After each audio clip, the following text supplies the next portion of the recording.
My family thought it would be funny to leave me stranded in another state. "Let's see if he can make it back," they laughed and drove away. I never came back. 15 years later, they found me. 107 missed calls? That summer I turned 22 was supposed to be like any other. Working at my dad's hardware store for shit pay, living at home because college wasn't practical, according to banks, and being the eternal punching bag for my golden child brother Alan. We weren't poor exactly, but we sure as hell weren't the type who took vacations to Disney. So when Banks announced we were taking a family road trip to my uncle's wedding in Colorado, I should have known something was up. 3 days into that nightmare road trip, I was already regretting not making up some excuse to stay home. My dad and Alan had been taking turns with their favorite game, making Salvador's life hell. Mom would occasionally say, "That's enough," in that weak voice of hers, but we all knew it was just for show. Look, I need to explain about my family. Banks wasn't just your standard asshole dad. He was the type who'd wake you up at 3 a.m. to yell about a chore you forget, who'd throw away your stuff if it was in his way, who'd been telling me I was worthless since I could understand words. Alan learned quick. Either be dad's mini-me or become like me. Guess which path he chose. That morning, we stopped at some nowhere rest area in Colorado. Middle of absolutely nothing for miles. Just fields, mountains in the distance, and a sad little bathroom building with vending machines. I'd been sleeping in the back of our Suburban and needed to stretch my legs, use the bathroom. Dad and Alan were laughing about something while Mom was checking her makeup in the visor mirror. I remember exactly what I was wearing. Faded Metallica t-shirt, jeans with a hole in one knee, and these beat-up Vans I'd had forever. I didn't take my phone because it was charging in the car, didn't take my wallet because why would I? We were in the middle of nowhere and I was just taking a leak. 10 minutes. That's how long I was in that bathroom. Maybe less. When I walked out, squinting in the Colorado sunshine, the parking spot was empty. Our dark green Suburban was gone. At first, I thought they'd moved it, playing some stupid prank. I walked around the entire rest area. Nothing. That's the thing about betrayal from your own blood. It hits different than any other kind. I waited an hour, sitting on the curb, telling myself they were just trying to scare me and would be back. People came and went, a few giving me weird looks. A trucker asked if I was okay. I lied and said I was waiting for my girlfriend who was in the bathroom. He nodded and left. After hour 2, I started to get that cold feeling in my gut. They weren't coming back. My first instinct was to borrow someone's phone, call them, beg them to come get me. But as I was about to approach a mom with 2 kids, something stopped me. A lifetime of memories flashed through my head. Every humiliation, every time they'd laughed at my expense, every joke that was really just cruelty with a punchline. I could almost hear them. Alan's voice, "Dude, I bet he's crying right now. He'll figure it out if he's not as stupid as he looks." My mom's weak protest, that didn't actually change anything. So I made a decision. I approached that mom and asked to use her phone. But I didn't call my family. I called information and got the number for the nearest shelter in Grand Junction, about 40 miles away. Then I asked her if she could possibly give me a ride into town. Told her my family had an emergency and had to leave, but were sending someone for me later. She hesitated, but I must have looked harmless enough because she agreed. That first night at the shelter was a reality check. I had nothing but the clothes on my back. No ID, no money, no contacts. The shelter guy, Dave, let me use their computer to look up my uncle's address from the wedding invitation I'd seen. I thought maybe I could get to the wedding, find my family there. But then I sat, staring at the screen, and thought, why? Why chase after people who literally abandoned me on the side of the road for laughs? Instead, I created a new email account. I looked up resources for people who needed emergency ID replacement. I Googled jobs that pay cash. I made a plan. 2 days later, I was washing dishes at this little diner called Sonny's. The owner, Geraldine, was the 60-something woman with purple streaked gray hair and more tattoos than you'd expect. I'd wandered in, asked if they needed help, told her my wallet was stolen, but I needed work. She sized me up and said, "Dishwasher quit yesterday. You steal from me, you're dead. Start now." That's the thing about rock bottom. You can only go up from there. For a week, I worked doubles, slept at the shelter, wore donated clothes. Dave helped me start the process of getting a replacement ID by contacting Vital Records in my home state. I set up a cheap pay-as-you-go phone from Walmart with the first cash I earned. So 7 days after they abandoned me at that rest stop, my phone rang. Unknown number. I answered. It was my mother, voice shaking. "Where was I? Was I okay? They've been looking everywhere." Bullshit. It was just supposed to be a joke. Double bullshit. They waited down the road for 20 minutes, came back and couldn't find me. Triple fucking bullshit. I listened to her panic, her fake concern. In the background, I could hear my dad saying to tell me to stop being dramatic and get my ass to Uncle Rick's. I heard Alan laughing. "Salvador, are you there? Say something. We've been worried sick." That cold feeling in my gut was gone now. There was just clarity. "You wanted to see if I could make it on my own?" I said, my voice steadier than it had ever been when and talking to ASO? Watch me. I hung up, blocked the number. Then I blocked every family number I could remember for good measure. I went into the Verizon store the next day and changed my number completely. 27 missed calls before I changed that number. I imagined them getting more and more pissed when they realized their punching bag wasn't coming back to be punched. A month later, I had my own studio apartment above a laundromat. It was tiny and smelled like fabric softener all the time, but it was mine. I worked my way up to prep cook at Sonny's, and Geraldine was teaching me how to properly chop vegetables without losing a finger. Sometimes I'd check my old email, the one my family knew. Messages piled up from Mom. Please come home, we're sorry. From Dad. This childish stunt needs to end now. Dude, it was just a joke. Stop being such a pussy. I never responded, not once. That's the thing about freedom. Once you've tasted it, there's no going back to the cage. Look, I won't pretend it was easy. Some nights I'd scroll through Instagram, see people with normal families who actually loved each other, and I'd feel this ache that no amount of fuck 'em could fill. I had nights where the loneliness felt like it would swallow me whole. Holidays were the worst. But every morning, I'd wake up in my shitty little apartment that smelled like Downey, go to my dishwashing job where nobody called me worthless, and build my life one brick at a time. 3 months after they abandoned me at that rest stop, I checked my email one last time. There was a new message from my mom. Your grandmother is asking about you. Please just let us know you're alive. I closed the email, deleted the account, threw my old SIM card in the dumpster behind Sonny's. That night, Geraldine taught me how to make her famous apple pie. Said I had good hands for pastry. It was the first genuine compliment I could remember getting in years. I never looked back. Update 1. 5 years after being abandoned at that Colorado rest stop, I found myself staring at a familiar face on my Facebook feed. Not because I was stalking my family's profiles. Okay, maybe I was. But because Alan had just been tagged in a local news article back home. He'd gotten a DUI, wrapped his car around a telephone pole. Nobody hurt except the pole. The newspaper had used his high school football photo. He looked so young, so smug. Nothing like the bloated mugshot underneath. That's the thing about karma. It moves at its own pace, but it never forgets an address. By then, I'd built something resembling a life in Colorado. My crappy studio above the laundromat had eventually been traded for a one-bedroom with actual windows. I'd worked my way up from dishwasher to line cook to assistant manager at Sonny's. Geraldine still ran the place with an iron fist and a flour-dusted glove, but she'd started treating me less like a charity case and more like, I don't know, a weird nephew or something. My first big purchase when I had actual savings was a decent laptop. Nothing fancy, just enough to take online classes through the community college. Business management, basic accounting. The stuff banks always said was for people who can't do real work. I'd spend my mornings at Sonny's, afternoons studying, evenings back at work. Rinse and repeat. Look, I won't pretend I wasn't still messed up from what happened. Trust issues? More like trust subscriptions that I could cancel anytime someone got too close. I'd made exactly 2 friends in 5 years. My neighbor Doug, who played bass in a terrible garage band and sometimes brought me homemade beer that tasted like hoppy dishwater, and Geraldine, if she counted as a friend and not a boss. That changed when Kendra started coming into Sonny's every Tuesday and Thursday like clockwork. Always ordered the same thing. Denver omelet, no tomatoes, extra coffee. Always sat at the counter with a textbook. Med school, I later found out. She had this way of completely zoning out while studying. Fork halfway to her mouth for minutes at a time. I started timing her once. Record was 7 minutes, 23 seconds before she realized she was holding cold eggs. 4 months of me bringing her coffee refills before she actually looked up and saw me. I mean, really saw me. Her eyes did this thing where they widened just a little,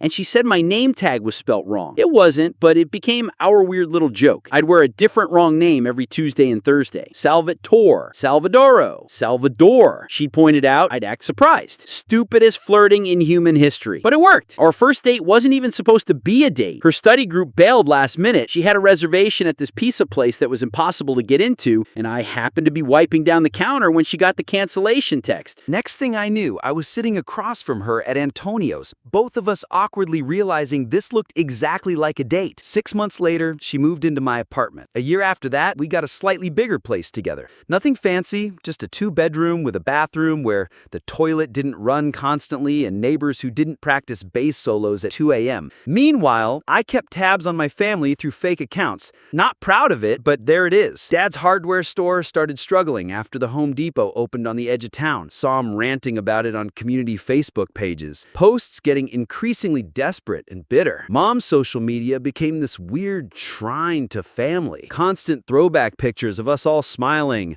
Posts about missing her boys. Plural, which was rich. She'd tag Alan, but never mention me, like I'd been erased. Alan bounced from job to job. Lots of vague booking about haters and new opportunities. The classic social media smokescreen of someone whose life is circling the drain. 3 years in, Geraldine took me aside during inventory and told me she was thinking about opening a second location of Sonny's on the other side of town. Asked if I'd be interested in running it. Not owning, running. Important distinction. I didn't sleep that night. Kept thinking it was some kind of test or joke. People like me didn't get opportunities like that. Banks had made sure I understood that much. That's the thing about poisonous beliefs. They stay in your system long after you've escaped the snake. But I said yes because Kendra, had half asleep beside me, mumbled that I'd be stupid not to. Because Doug, through a haze of weed smoke when I mentioned it, said, "Duh, you practically run the original place already." Because Geraldine wasn't Banks, wasn't my family, and had never once made me feel like I was worthless. Sonny's East opened 6 months later. Smaller than the original. Different menu. My menu. I worked 90-hour weeks that first year. Lost 10 pounds I couldn't afford to lose. Fought with Kendra about never being home. Came home to passive-aggressive post-its on the fridge more than once. But it worked. People came. People came back. The food was good. The vibe was good. We weren't getting rich, but we were making it. 4 years after being abandoned, I made enough to help Kendra with her med school loans. Not all of them. Those things are monstrous. But enough to make a dent. She cried when I showed her the payment. Confirmation. Not movie crying. With perfect mascara tear. Real crying. Snotty, red-faced, hiccuping crying. I'd never felt more like a real person than in that moment. Then my grandmother died. I found out through Facebook. Mom posted this long, dramatic tribute with a million heart emoji. Grandma Rose had been the only one in the family who ever stood up to Banks. The only one who seemed to see me. She used to slip me $20 bills when no one was looking. Tell me to save it for my escape. I think she meant college. Turns out it was more literal than that. I thought about going to the funeral. Even looked up flights. Kendra said she'd come with me. Hold my hand through the whole awful reunion.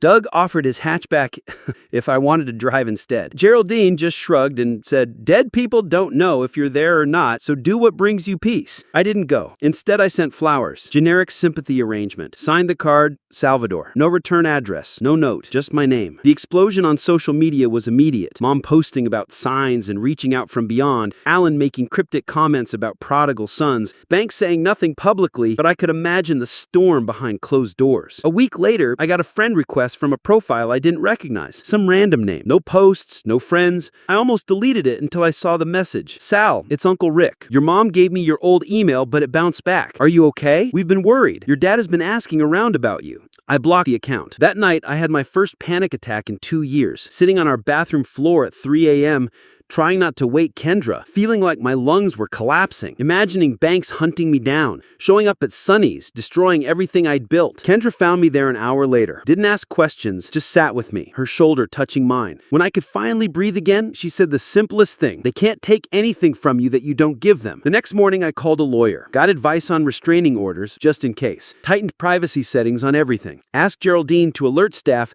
not to give out information about me to anyone. Practical. Control what you can control. 5 years to the day after being abandoned, I married Kendra. Small ceremony at a state park. Doug was my best man. Geraldine made the cake and cried through the whole thing, mascara running down her wrinkled cheeks. Kendra's large, loud family adopted me instantly. Her dad making dad jokes that somehow didn't make me flinch. Her mom hugging me without setting off alarm bells in my head. That's the thing about found family. Sometimes it finds you when you've stopped looking. A week after the wedding, scrolling through my dummy account late at night, I saw it, a post from Banks on a community page, looking for information on my son Salvador. Last known location, Grand Junction, Colorado, family emergency. There was no emergency. I knew that much. What I didn't know was why, after 5 years of nothing, they were suddenly looking for me. So I dug deeper, created another fake account, joined the community groups from my hometown, pieced it together bit by bit. The hardware store had closed. Their house was in foreclosure. Mom had some medical issues she was vague booking about. Alan had moved back home after his third DUI. They weren't looking for me because they missed me. They were looking for me because they needed something. And you know what? For the first time in 5 years, I smiled when I thought about them. Not because I was happy about their misfortune, but because I realized something important. I didn't care anymore. I closed the laptop, crawled into bed next to my sleeping wife, and made a decision. I would keep watching from a distance, not out of hate, not out of love, but because sometimes the best revenge isn't what you do, it's what you build while they're busy destroying themselves. Finally, update. It started with a LinkedIn notification. 15 years after being abandoned at that Colorado rest stop, my carefully constructed life had a glitch. Someone had viewed my profile 27 times in one day. Not unusual for LinkedIn. Recruiters do weird stuff like that all the time. What was unusual was the name Alan Matthews, my brother. That's the thing about the past. It's patient. It'll wait in the tall grass for years before it strikes. By then, my life looked nothing like that first year in Grand Junction. Kendra had finished med school, done her residency, and now worked at a local clinic 3 days a week so she could be home with our kids more. We had two, Ellie, 7, and Marcus, 4. The apartment above the laundromat had given way to a modest 4-bedroom on the outskirts of town. Nothing fancy, but with a yard where the kids could play and I could grow tomatoes. That never quite turned out right. Sonny's had expanded to 3 locations. Still not some massive franchise or anything,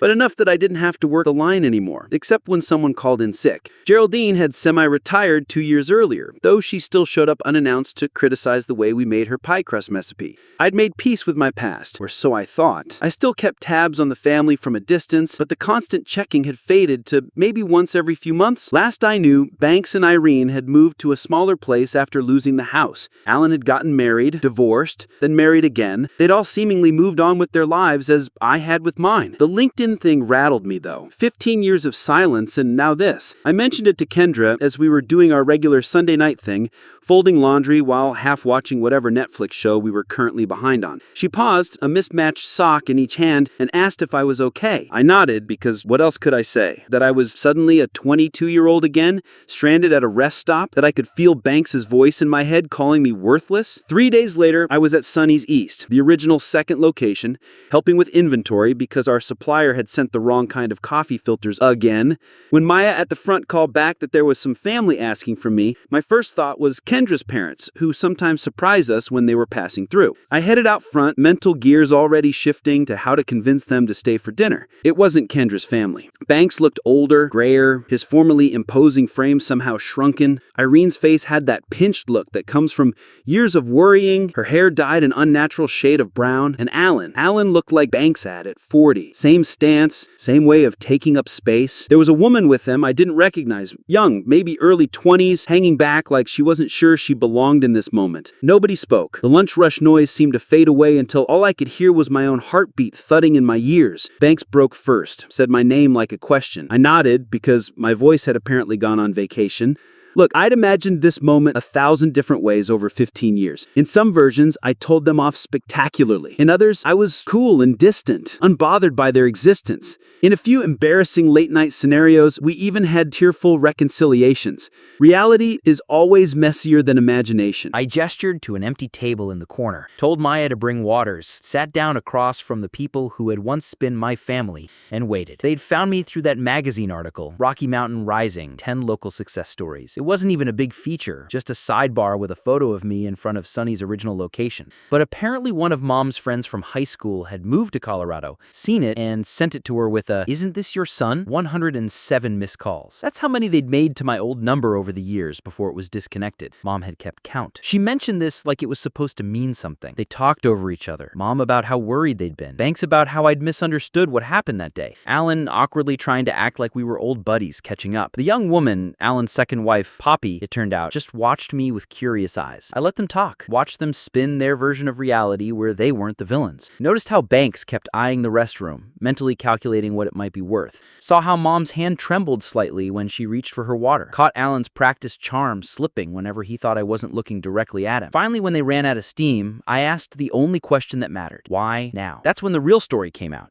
in bits and pieces between awkward silences. Banks had medical bills, heart problems, no insurance. The second house was being foreclosed on too. Alan's business venture, something vague involving cryptocurrency, had failed spectacularly. Mom needed knee surgery she couldn't afford. They weren't there for reconciliation. They were there for money. I should have been angry. Should have thrown them out. Instead, I felt something unexpected. Pity. They looked so small, so desperate. These giants who had once controlled my whole world were just flawed, broken people. I invited them to dinner at my house that night, said I needed to think, to talk to Kendra. They agreed eagerly. Banks already halfway to considering it a done deal. That afternoon was surreal. I picked Ellie up from her dance class, helped Marcus Marcus with his preschool show and tell preparation, all while texting Kendra updates about who was coming to dinner. She offered to take the kids to her sister's. I said no. I wanted them there. Wanted my family to meet my family. Dinner was chicken enchiladas, my specialty that wasn't really special, just a recipe from the back of an old El Paso box that I'd tweaked over the years. Ellie set the table without being asked, carefully placing forks on the wrong side until Kendra quietly corrected her. Marcus insisted on wearing his Spider-Man costume because it was Tuesday, and apparently Tuesday was now Spider-Man Day. When the doorbell rang, I almost dropped the dish I was carrying to the table. Kendra squeezed my arm as she passed, whispered that she had my back no matter what. The kids looked up curiously, sensing something important was happening. That's the thing about moments you've dreaded. When they finally arrived, they're simultaneously worse and better than you imagined. Introductions were awkward. Banks kept calling Kendra Karen despite corrections. Irene couldn't stop crying whenever she looked at the kids, which was freaking Marcus out. Alan and Poppy were the least awful, making actual efforts at normal conversation, though Alan kept dropping hints about family helping family. After dinner, Kendra took the kids upstairs for baths and bedtime, giving me a look that clearly said, text if you need extraction. Then it was just me and them, sitting in a living room that suddenly felt too small. Banks started in on the pitch, how family sticks together, how he'd always known I'd make something of myself, lie, how they just needed a little help to get back on their feet. $20,000, just a loan, of course. I let him finish. Then I asked him if he remembered what he said to me on my 18th birthday. He looked blank. I reminded him, at least you can't disappoint me anymore once you're not legally my problem. I asked Mom if she remembered what she did when Banks threw my acceptance letter to community college in the trash. Nothing. She'd done nothing. I asked Alan if he remembered telling my first girlfriend I was probably a faggot anyway when she came to the house looking for me. They squirmed, made excuses. Banks started to get that dangerous edge to his voice that used to make me shrink. But here's the thing. I wasn't shrinking anymore. I was 15 years and a million miles from that person. I went to my office, came back with an envelope, and handed it to Banks. Inside was a check for $73.50. Banks looked at it, confused, asked what the hell this was supposed to be. I told him, in 2010, that was exactly what a Greyhound ticket from Grand Junction to our hometown would have cost. The exact amount it would have taken for me to make it back home from where they abandoned me. The silence was absolute. Then Banks started shouting, called me ungrateful, selfish, said I'd always been a disappointment. The greatest hits album of my childhood playing one last time. I didn't argue, didn't shout back, just stood up and told them it was time to leave. Mom tried a different approach. Tears, guilt, how could I do this to family? Alan went cold. The mask of friendly brother completely dropped. Poppy just looked embarrassed for them all. When they finally left, Banks crumpling the check and throwing it on our front step, I closed the door and leaned against it, legs suddenly shaky. Kendra came downstairs and asked if I was okay. I nodded, not trusting my voice. We cleaned up the dinner dishes in silence, checked on the sleeping kids, and got ready for bed like it was any other night. As I was setting the security system, I pulled up the front door camera on my phone. They were still in the driveway, arguing. Banks gesturing wildly, Mom crying, Alan looking at our house with an expression I recognized too well, envy mixed with hatred. Finally, they got in their rental car and drove away. I've never seen or heard from them again. Don't expect to. The chapter's closed. That's the thing about revenge. The best kind isn't something you do. It's something you live. Every happy moment with my kids. Every inside joke with Kendra. Every quiet Sunday morning with nothing to fear. Every single ordinary day in a life built on my terms. I never made it back home. I did something better. I built one.